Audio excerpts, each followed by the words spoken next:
ಸ್ನೇಹಿತರ welcome back to Mahi masters YouTube channel. ನಾನು ನಿಮ್ಮ ಮಹಿಗೌಡ ಮಾತಾಡ್ತಿರೋದು. ಇವತ್ತಿನ ಈ ವಿಡಿಯೋದಲ್ಲಿ KCET ಹಾಗೇನು ನೀಟ್ ವಿದ್ಯಾರ್ಥಿಗಳಿಗೆ ಒಂದಿಷ್ಟು ಅಪ್ಡೇಟ್ಸನ್ನು ಕೊಡ್ತೀನಿ, ಇಂಪಾರ್ಟೆಂಟ್ ಆಗಿರುತ್ತೆ ನೋಡಿ. ಸಾಕಷ್ಟು ಸ್ಟೂಡೆಂಟ್ಸು ನೀಟ್ ವಿದ್ಯಾರ್ಥಿಗಳು ನಮಗೆ ಚಾಯ್ಸ್ ಎಂಟ್ರಿ ಯಾವಾಗ ಅಂತ ಕೇಳ್ತಿದ್ದಾರೆ, ಜೊತೆಗೆ ಚಾಯ್ಸ್ ಎಂಟ್ರಿ ಲಾಸ್ಟ್ ಡೇಟನ್ನು ಕೆಲವೊಂದಿಷ್ಟು ಸ್ಟೂಡೆಂಟ್ಸು ಕೇಳ್ತಿದ್ದಾರೆ. ಆ್ಯಂಡ್ ಹಾಗೇನೂ ಸಹ ಸೆಕೆಂಡ್ ರೌಂಡ್ ಯಾವಾಗ ಸ್ಟಾರ್ಟ್ ಆಗ್ಬೋದು, ಇನ್ನೂ ಡಿಲೇ ಆಗುತ್ತಾ ಅಂತ ಹೇಳ್ಬಿಟ್ಟು ಕಮೆಂಟ್ಸನ್ನು ಮಾಡ್ತಿರುವಂಥದ್ದು. ಸೊ ಎಲ್ಲದ್ರ ಬಗ್ಗೆಯೂ ಇವತ್ತಿನ ಈ ವಿಡಿಯೋದಲ್ಲಿ ಕಂಪ್ಲೀಟ್ ಇನ್ಫಾರ್ಮೇಷನ್ ಸಿಗುತ್ತೆ. ವಿಡಿಯೋನ ಕಂಪ್ಲೀಟಾಗಿ ವಾಚ್ ಮಾಡಿ, ಖಂಡಿತವಾಗ್ಲೂ ಹೆಲ್ಪ್ಫುಲ್ ಆಗಿರುತ್ತೆ. ಜೊತೆಗೆ ಚಾನಲ್ಗೆ ಫಸ್ಟ್ ಟೈಮ್ ವಿಸಿಟ್ ಮಾಡಿ ಅಥವಾ ಇನ್ನೂ ಸಬ್ಸ್ಕ್ರೈಬ್ ಮಾಡ್ಕೊಂಡಿಲ್ಲ ಅಂತಂದರೆ ಈ ಕೂಡಲೇ ಚಾನಲ್ಗೆ ಲೈಕ್ ಸಬ್ಸ್ಕ್ರೈಬನ್ನು ಮಾಡ್ಕೊಳ್ಳಿ, ಓಕೆನಾ. ಮೊದಲಿಗೆ ನೋಡಿ, ನೀಟ್ ಸ್ಟೂಡೆಂಟ್ಸು ಒಂದು ಚಾಯ್ಸ್ ಎಂಟ್ರಿ ಬಗ್ಗೆ ಕೇಳ್ತಿದ್ದಾರೆ. ನಮ್ಗೆ ಇನ್ನೂ ಸಹ ಯಾವಾಗ ಚಾಯ್ಸ್ ಎಂಟ್ರಿ ಸ್ಟಾರ್ಟ್ ಆಗುತ್ತೆ ಏನು ಅಂತ ಹೇಳ್ಬಿಟ್ಟು ಸ್ಕೆಡ್ಯೂಲಲ್ಲಿ ನೋಡಿದ್ರೆ ಕ್ಲಿಯರಾಗಿ ಮೆನ್ಷನ್ ಮಾಡಿದ್ರು. ಆ ಮೆನ್ಷನ್ ಮಾಡಿದ ಪ್ರಕಾರ ನೋಡಿದ್ರೆ 9ನೇ ತಾರೀಕಿಂದನೇ ಸಹ ನಮಗೊಂದು ಚಾಯ್ಸ್ ಎಂಟ್ರಿ ಸ್ಟಾರ್ಟ್ ಆಗಬೇಕಿತ್ತಲ್ವ. ಯಾಕೆ ಸ್ಟಾರ್ಟ್ ಆಗಿಲ್ಲ ಅಂತ ಅಂದರೆ ಸಿಂಪಲ್ ನೋಡಿ, ಆಲ್ ಇಂಡಿಯಾ MCC ಕೌನ್ಸಿಲಿಂಗ್ದು ಫಸ್ಟ್ ರೌಂಡ್ದು ಫೈನಲ್ ಅಲಾಟ್ಮೆಂಟ್ ರಿಸಲ್ಟ್ಸ್ ಬಂದಿದ್ದ ಆದಮೇಲೆ ಸಹ ನಿಮಗೆ ಇಲ್ಲಿ ಕರ್ನಾಟಕದ KE ಅವರು ನೀಟ್ ವಿದ್ಯಾರ್ಥಿಗಳಿಗೆ ಚಾಯ್ಸ್ ಎಂಟ್ರಿ ಮಾಡೋದಕ್ಕೆ ಅವಕಾಶವನ್ನು ಕೊಡ್ತೀವಿ ಅಂತ ಹೇಳ್ಬಿಟ್ಟು ಈಗಾಗಲೇ ಕ್ಲಿಯರಾಗಿ ತಿಳಿಸ್ಕೊಟ್ಟಿದ್ರು. ಬಟ್ ಅಲ್ಲೇನಾಗ್ತಿದೆ ಅಂತಂದರೆ ಆಲ್ ಇಂಡಿಯಾ MCC ಕೌನ್ಸಿಲಿಂಗ್ ಅವ್ರಿಗೆ ನೀವು ಯಾವ ರೀತಿ ಆಪ್ಷನ್ ಎಂಟ್ರಿ ಮಾಡ್ತೀರಾ, ಅವರು ಆ ರೀತಿ ಆಪ್ಷನ್ ಎಂಟ್ರಿ ಮಾಡೋದಕ್ಕೆ ಒಂದು ಡೇಟನ್ನು ಎಕ್ಸ್ಟೆಂಡ್ ಆದರೆ ಮಾಡಿದ್ರು. ಸೊ ಹಾಗಾಗಿ ಈಗ ಅವ್ರದ್ದು ಆಲ್ ಇಂಡಿಯಾ MCC ಕೌನ್ಸಿಲಿಂಗ್ದು ರಿಸಲ್ಟ್ ಬಂದುಬಿಟ್ಟು ನಿಮಗೆ ನಾಳೆ ಅಥವಾ ಇಲ್ಲಾಂತಂದರೆ ಇವತ್ತು ಆಲ್ ಇಂಡಿಯಾ MCC ಕೌನ್ಸಿಲಿಂಗ್ದು ರಿಸಲ್ಟ್ ಬರುವಂತಹ ಚಾನ್ಸಸ್ ಆದರೆ ಇದ್ದಾವೆ. ಬಟ್ ಅದು ಯಾವಾಗ ಏನು ಬರುತ್ತೆ ಅಂತ ಹೇಳ್ಬಿಟ್ಟು ಎಕ್ಸಾಕ್ಟಾಗಿ ಅಲ್ಲೇ ಅಪ್ಡೇಟ್ ಬಂದಿದ ತಕ್ಷಣ ನಾನು ನಿಮಗೆ ಮಾಡಿ ತಿಳಿಸ್ಕೊಡ್ತೀನಿ. ಬಟ್ ಒಂದಂತೂ ನಿಜ, ಆಲ್ ಇಂಡಿಯಾ MCC ಕೌನ್ಸಿಲಿಂಗ್ದು ರಿಸಲ್ಟ್ ಬಂದಿದ್ದ ಆದಮೇಲೆ ಇಮಿಡಿಯೇಟ್ ಆಗಿ ನೀಟ್ ವಿದ್ಯಾರ್ಥಿಗಳಿಗೆ ಒಂದು ಚಾಯ್ಸ್ ಎಂಟ್ರಿ ಆದರೆ ಸ್ಟಾರ್ಟ್ ಆಗುತ್ತೆ. ಅಲ್ಲಿಯ ತನಕ ನೀವು ವೆಯ್ಟ್ ಮಾಡಲೇಬೇಕಾಗುತ್ತೆ. ಇನ್ನೇನು ತುಂಬ ಒಂದು 10 ಡೇಸು 15 ಡೇಸ್ ವೆಯ್ಟ್ ಮಾಡೋಂಥ ಅವಶ್ಯಕತೆ ಇಲ್ಲ. 2 or 3 ಡೇಸ್ ಒಳಗಡೆ ನೀಟ್ ವಿದ್ಯಾರ್ಥಿಗಳಿಗೆ ಚಾಯ್ಸ್ ಎಂಟ್ರಿ ಸ್ಟಾರ್ಟ್ ಆಗುತ್ತೆ. ಯಾಕಂತಂದರೆ ಆಲ್ ಇಂಡಿಯಾ MCC ಕೌನ್ಸಿಲಿಂಗ್ದು ಫಸ್ಟ್ ಒಂದು ಫೈನಲ್ ಅಲಾಟ್ಮೆಂಟ್ ರಿಸಲ್ಟ್ಸ್ ಬರುತ್ತೆ. ಅದು ಬಂದಿದ್ದ ಆದಮೇಲೆ ಇಮಿಡಿಯೇಟಾಗಿ KE ಕಡೆಯಿಂದ ನೀಟ್ದು ಒಂದು ಚಾಯ್ಸ್ ಎಂಟ್ರಿಯನ್ನು ಸ್ಟಾರ್ಟ್ ಮಾಡ್ತಾರೆ, ಓಕೆನಾ. ನಿಮಗೆ ಚಾಯ್ಸ್ ಎಂಟ್ರಿ ಮಾಡೋದಕ್ಕೆ ಟೈಮನ್ನು ಕೊಡ್ತಾರೆ, ಜೊತೆಗೆ ಫೀಸನ್ನು ಪೇ ಮಾಡೋದಕ್ಕೆ ಟೈಮನ್ನು ಕೊಡ್ತಾರೆ. ಯಾವುದಕ್ಕೂ ವರಿಯಾಗುವಂಥ ಅವಶ್ಯಕತೆ ಇಲ್ಲ. ಜಸ್ಟ್ ಈಗ ನೀವೇನು ಮಾಡಬೇಕು ಅಂತಂದರೆ ಸ್ವಲ್ಪ ವೆಯ್ಟ್ ಮಾಡಬೇಕಾಗುತ್ತೆ ಅಷ್ಟೇ, ಓಕೆನಾ.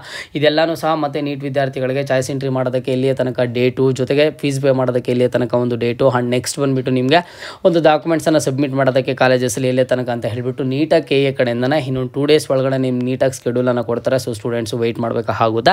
ಜೊತೆಗೆ ಈಗಾಗಲೇ KCET ವಿದ್ಯಾರ್ಥಿಗಳು ಯಾರಾದರೆ ಚಾಯ್ಸ್ ಎಂಟ್ರಿಯನ್ನು ಮಾಡಿದ್ದೀರಾ, ನೀವು ಚಾಯ್ಸ್ 1 ಸೆಲೆಕ್ಟ್ ಮಾಡಿರುವಂಥ ಸ್ಟೂಡೆಂಟ್ಸು ಎಲ್ಲರೂ ಆದಷ್ಟು ದಯವಿಟ್ಟು ಈಗಲೇ ಹೋಗಿ ಚಾಯ್ಸ್ 1 ಸೆಲೆಕ್ಟ್ ಮಾಡಿದ್ದೀರಾ ಅಂತಂದರೆ ನೀವು ಕಾಲೇಜಸ್ಗೆ ಜಾಯಿನ್ ಆಗಲೇಬೇಕಲ್ವಾ. ಮತ್ತೆ ಡೇಟನ್ನು ಎಕ್ಸ್ಟೆಂಡ್ ಮಾಡ್ತಾರೆ, ಮತ್ತೊಂದು ಅಂತ ಹೇಳ್ಬಿಟ್ಟು ಸುಮ್ಮನೆ ಇರೋದಕ್ಕೆ ಹೋಗಬೇಡಿ.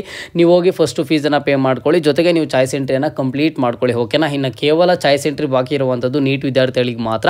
ಅವ್ರದ್ದು ಸ್ವಲ್ಪ ಡಿಲೇ ಆಗ್ತಿರೋದ್ರಿಂದ ಮುಂದಿನ ದಿನಗಳಲ್ಲಿ KE ಅವರು ಅವ್ರಿಗೆ ಮಾತ್ರ ಮತ್ತೆ ಒಂದು ಅವಕಾಶವನ್ನು ಮಾಡಿಕೊಡ್ತಾರೆ. ಸೊ ಹಾಗಾಗಿ KCET ವಿದ್ಯಾರ್ಥಿಗಳು ನೀವು ಯಾರಾದ್ರೂ ಚಾಯ್ಸ್ ಎಂಟ್ರಿ ಮಾಡಿಲ್ಲ ಅಂತಂದರೆ ಚಾಯ್ಸ್ ಎಂಟ್ರಿ ಕಂಪ್ಲೀಟ್ ಮಾಡಿಕೊಂಡು ಹೋಗಿ ನಿಮ್ಮ ಫೀಸ್ ಪೇಮೆಂಟ್ ಚಾಯ್ಸ್ 1 ಸೆಲೆಕ್ಟ್ ಮಾಡಿರೋಂಥ ಸ್ಟೂಡೆಂಟ್ಸು ಫೀಸ್ ಪೇಮೆಂಟನ್ನು ಮಾಡಿಕೊಂಡು ಹೋಗಿ ಕಾಲೇಜಸ್ಗೆ ಡಾಕ್ಯುಮೆಂಟ್ಸನ್ನು ಸಬ್ಮಿಟ್ ಮಾಡಿ ಅಡ್ಮಿಷನನ್ನು ತಗೊಳ್ಳಿ, ಓಕೆನಾ. ಅದನ್ನು ಬಿಟ್ಟರೆ ಈಗಾಗಲೇ ಚಾಯ್ಸ್ 2 ಸೆಲೆಕ್ಟ್ ಮಾಡಿರೋಂಥ ಸ್ಟೂಡೆಂಟ್ಸು, ಚಾಯ್ಸ್ 3 ಸೆಲೆಕ್ಟ್ ಮಾಡಿರೋಂಥ ಸ್ಟೂಡೆಂಟ್ಸು ಸೆಕೆಂಡ್ ರೌಂಡಿಗಾಗಿ ವೆಯ್ಟ್ ಮಾಡಬೇಕಾಗುತ್ತೆ, ಓಕೆನಾ. ಆ್ಯಂಡ್ ಸಾಕಷ್ಟು ಸ್ಟೂಡೆಂಟ್ಸು ಕೇಳ್ತಿರುವಂತಹ ಡೌಟು, ಸೆಕೆಂಡ್ ರೌಂಡ್ ಸ್ಟಾರ್ಟ್ ಆಗೋದು ಇನ್ನೂ ಡಿಲೇ ಆಗುತ್ತಾ ಅಂತ ಕೇಳ್ತಿದ್ದಾರೆ.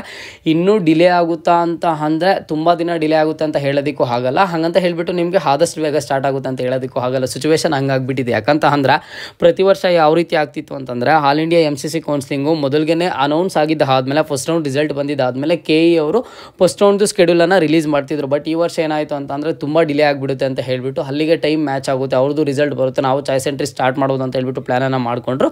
ಬಟ್ ಅವ್ರದ್ದು ರಿಸಲ್ಟ್ ಬರೋದು ಸ್ವಲ್ಪ ಡಿಲೇ ಆಯಿತು. ಬಟ್ ಪ್ರಾಬ್ಲಮ್ ಏನೂ ಸಹ ಇಲ್ಲ. ಈಗ KE ಕಡೆಯಿಂದ KCET ನೀಟ್ ವಿದ್ಯಾರ್ಥಿಗಳಿಗೆ ಕಂಬೈನ್ಡ್ ಕೌನ್ಸಿಲಿಂಗ್ ನಡೆಸಿರೋದ್ರಿಂದ ನೀಟ್ ವಿದ್ಯಾರ್ಥಿಗಳು ಚಾಯ್ಸ್ ಎಂಟ್ರಿ ಆಗಿ ಅವ್ರದ್ದು ಅಡ್ಮಿಷನ್ ಕಂಪ್ಲೀಟ್ ಆಗೋವರೆಗೂ ಸಹ ಸೆಕೆಂಡ್ ರೌಂಡ್ ಆದರೆ ಸ್ಟಾರ್ಟ್ ಮಾಡೋದಿಲ್ಲ. ಸೊ ಅವ್ರದ್ದು ಚಾಯ್ಸ್ ಎಂಟ್ರಿ ಕಂಪ್ಲೀಟ್ ಆಗಿದ ತಕ್ಷಣ KE ಅವರು ಸೆಕೆಂಡ್ ರೌಂಡ್ದು ಸ್ಕೆಡ್ಯೂಲನ್ನು ಕೊಡ್ತಾರೆ. ಇದೇ ತಿಂಗಳು ಲಾಸ್ಟ್ ವೀಕಲ್ಲಿ ನಿಮಗೆ ಸೆಕೆಂಡ್ ರೌಂಡ್ ಸ್ಟಾರ್ಟ್ ಆಗುವಂತಹ ಎಲ್ಲ ಥರದ ಸಾಧ್ಯತೆಗಳಾದರೆ ಇದ್ದಾವೆ.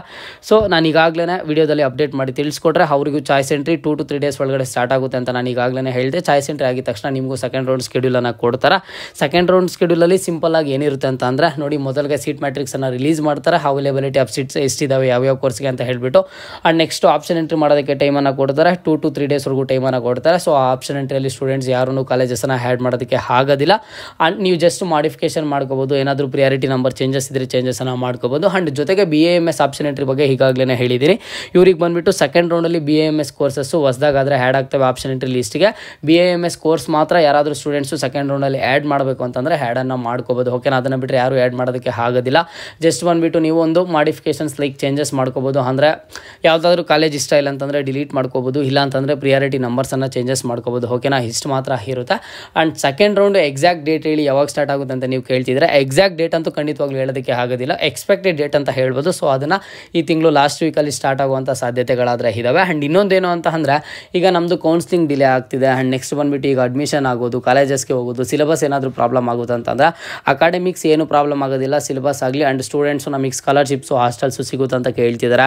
ನೀವು ಕಾಲೇಜಸ್ಗೆ ಜಾಯ್ನ್ ಆಗೋದು ಸ್ವಲ್ಪ ಲೇಟ್ ಆಗ್ಬೋದು. ಈಗಾಗಲೇ ನಿಮ್ಮ ಒಂದು ಫ್ರೆಂಡ್ಸ್ ಏನು ಮಾಡಿದ್ದಾರೆ ಅಂತಂದರೆ ನಾರ್ಮಲ್ ಡಿಗ್ರಿಗೆ ಹೋಗುವಂಥ ಸ್ಟೂಡೆಂಟ್ಸು ಅಥವಾ ಬೇರೆ ಕೋರ್ಸ್ ಮಾಡೋವಂಥವ್ರು ಕಾಲೇಜಲ್ಲಿ ಅಡ್ಮಿಷನನ್ನು ತಗೊಂಡು 1 ಮಂತಿಂದ ಕಾಲೇಜ್ಗೆ ಹೋಗ್ತಿದ್ದಾರೆ. ಆ್ಯಂಡ್ ಅದ್ರ ಜೊತೆಗೆ ಅವ್ರು ಈಗಾಗಲೇ ಸ್ಕಾಲರ್ಶಿಪ್ ಹಾಸ್ಟೆಲ್ಸ್ಗೆ ಅಪ್ಲೈ ಮಾಡಿದ್ದಾರೆ. ಸೊ ನೀವೇನು ಅನ್ಕೋತಿದ್ದೀರಾ ಅಂತಂದ್ರೆ ನಮ್ಗೆ ಇವು ಯಾವ ಫೆಸಿಲಿಟಿನೇ ಸಿಗಲ್ಲೇನೋ ಅಂತ ಅನ್ಕೋತಿದ್ದೀರಾ. ನೋಡಿ, ಹಾಸ್ಟೆಲ್ಸ್ ಆಗಿರ್ಬೋದು, ಸ್ಕಾಲರ್ಶಿಪ್ಸ್ ಆಗಿರ್ಬೋದು. ಹಾಸ್ಟೆಲ್ಸ್ ಬಂದುಬಿಟ್ಟು ಈಗ ಕೇವಲ ಜನರಲ್ ಡಿಗ್ರಿ ಸ್ಟೂಡೆಂಟ್ಸಿಗೆ ಮಾತ್ರ ಸ್ಟಾರ್ಟ್ ಆಗಿರುವಂಥದ್ದು. ನೆಕ್ಸ್ಟ್ ಪ್ರೊಫೆಷನಲ್ ಕೋರ್ಸಸ್ಸಿಗೆ ಸ್ಟಾರ್ಟ್ ಆಗುತ್ತೆ. ನೀವು engineering students, medical, nursing courses ಅವರು ನೀವು ಸಹ ಅಪ್ಲೈ ಮಾಡ್ಬೋದು. ಇದೆಲ್ಲನೂ ಅವರು ನೋಡ್ಕೋತಾರೆ. ಓಕೆನಾ, ಎಲ್ಲ ಗೌರ್ಮೆಂಟ್ ಅಂಡರೇ ಆಗಿರೋದ್ರಿಂದ ಕೌನ್ಸ್ಲಿಂಗ್ ಡಿಲೇ ಆಗಿದೆ. ಹಾಗಾಗಿ ಹಾಸ್ಟೆಲ್ಸ್ ಆಗಲಿ ಅಥವಾ ಸ್ಕಾಲರ್ಶಿಪ್ಸ್ ಆಗಲಿ ನಿಮ್ಗೆ ಅವಕಾಶವನ್ನು ಮಾಡಿಕೊಡ್ತಾರೆ, ನೀವು ಅಪ್ಲೈನ ಮಾಡ್ಬೋದು.